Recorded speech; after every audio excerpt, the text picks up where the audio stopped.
Hello, I'm Mario Toneguzzi with Italian Spotlight.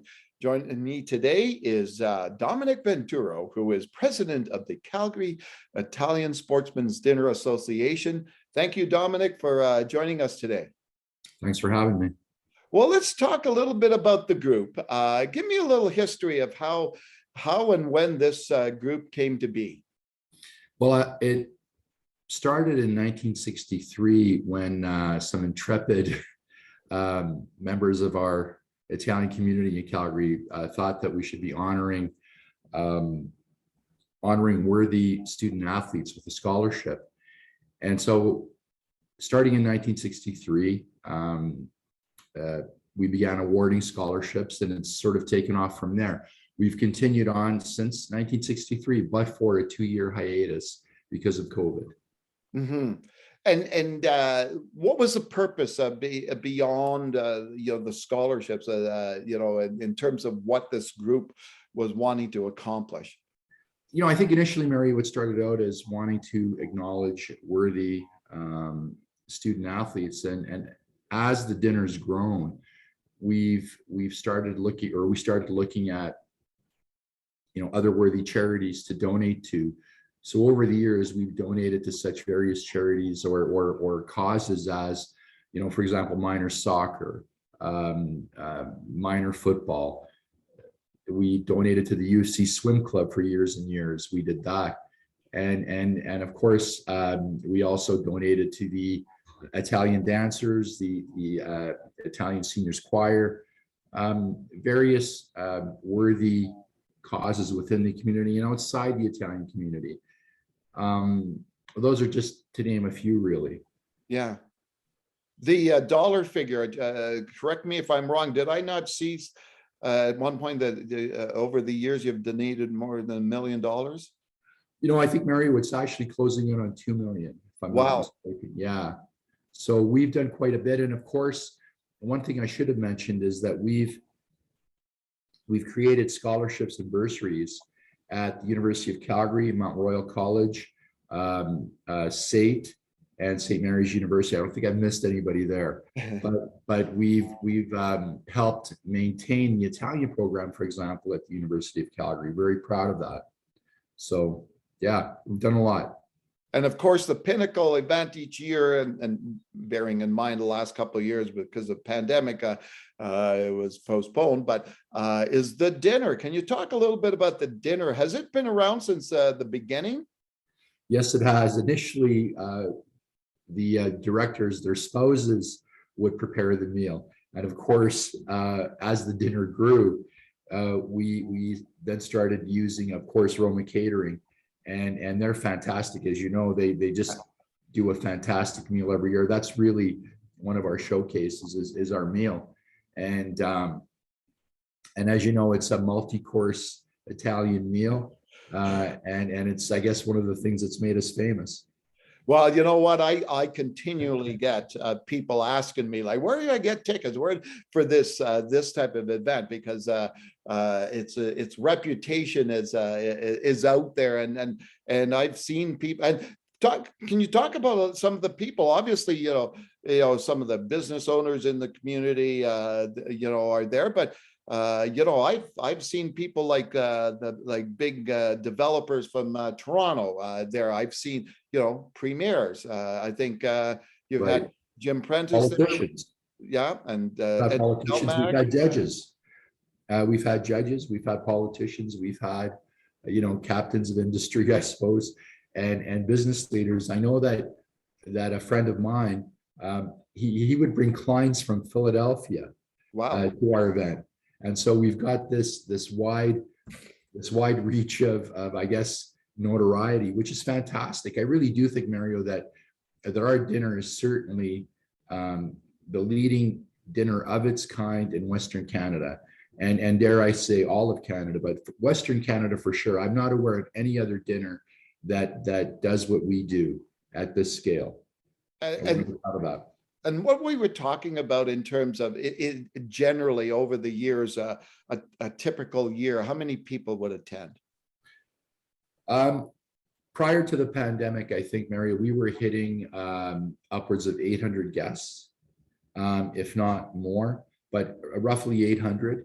And when I started, which was back as a director back in the early 90s, we would get 300, 330 in that range there at the Italian club. And now, of course, we've just expanded to the point that we outgrew the club. Yeah. And as you mentioned, the food is phenomenal, and there's lots of it. Yeah. That's the one thing that strikes people for the first time they're there. And I obviously warn them, especially when the appetizers come out, and you have a bunch of antipastos and all that stuff. And I tell them, you should slow down because there's a lot more coming. That's right. That's right. Yeah. So over the years, Domenic, we've had some unbelievable speakers, right? There, who have been some of your highlights? Wow. I think Mario, I would start with one of the last speakers we had at the club, and that was Derek Sanderson, who you may recall was a stellar hockey player back in the 60s and 70s with the Boston Bruins. Yeah. But he was one of my favorites. And then after we moved to the Thorncliffe Community Association, the ones that stand out for me are Mike Ditka, former Chicago Bears coach, former University of Indiana, Texas Tech basketball coach Bobby Knight, who I thought was fantastic. The other one that comes to mind is a current ESPN football broadcaster, Joe Buck. I thought he was fantastic. Mario Andretti, was phenomenal. I still have that photo of me with him, and I treasure that photo.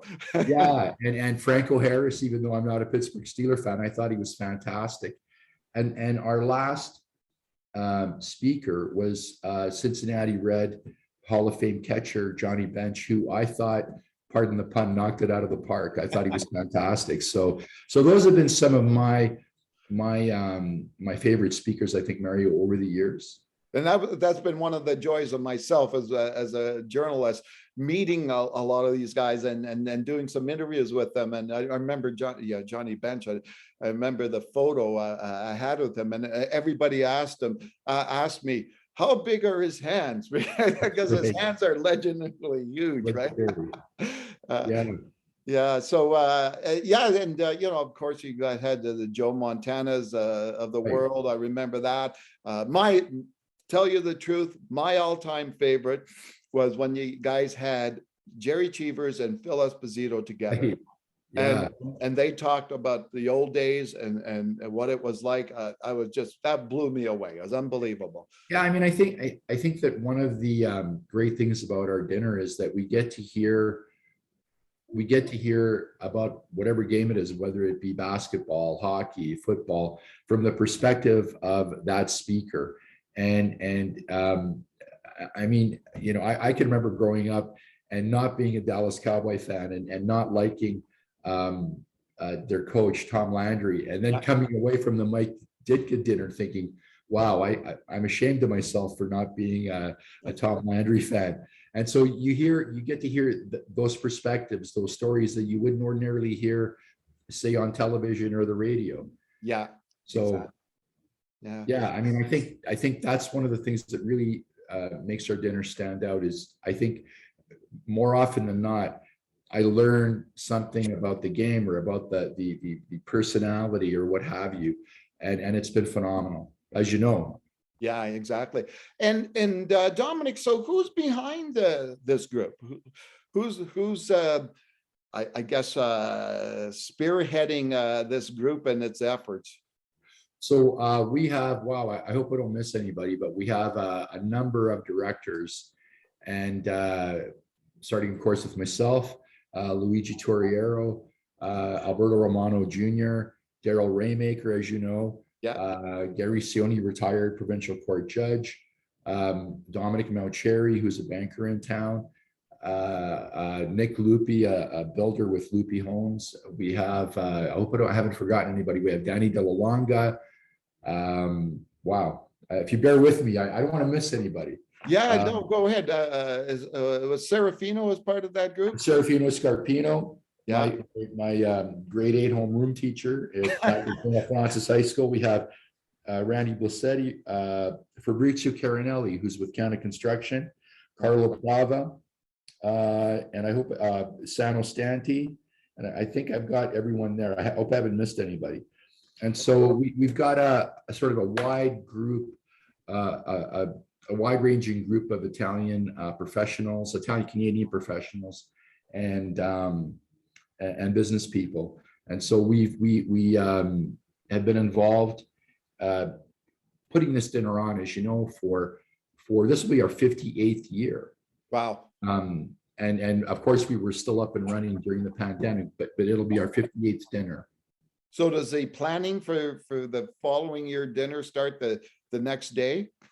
I wouldn't say the next day, but pretty close. And Yeah. so what we do, Mario, is over the months leading up to the dinner, of course, we'll identify a potential speaker, we'll identify potential head table guests, and of course, we then also look at what do we do with the funds that we take in. And I'm very proud to say that we literally bleed it dry every year. And so we've got a stable of, if I could use that expression, a stable of you know, whether it's institutions or whatnot that we donate to, and or causes, and we just keep doing that year after year after year, and it's something that we're really proud of.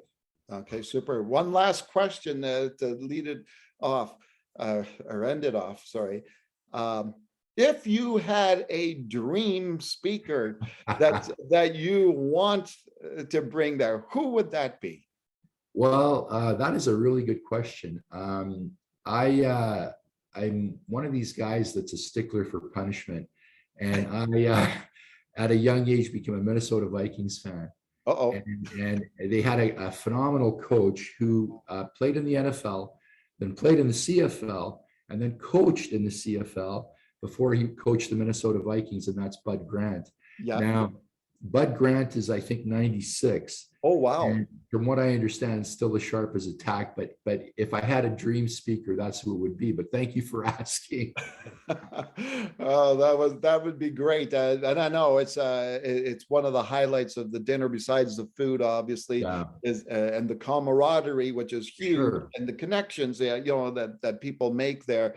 The guest speakers and their stories, and a lot of stories of inspiration and wisdom there. So look forward to each year attending. Thanks, Domenic, for joining us today. Well, thank you so much for having me, Mario. Thank you. All right, super. That was Domenic Venturo, who is president of the Calgary Italian Sportsmen's Dinner Association. I'm Mario Toneguzzi with Italian Spotlight. Thanks for joining us today.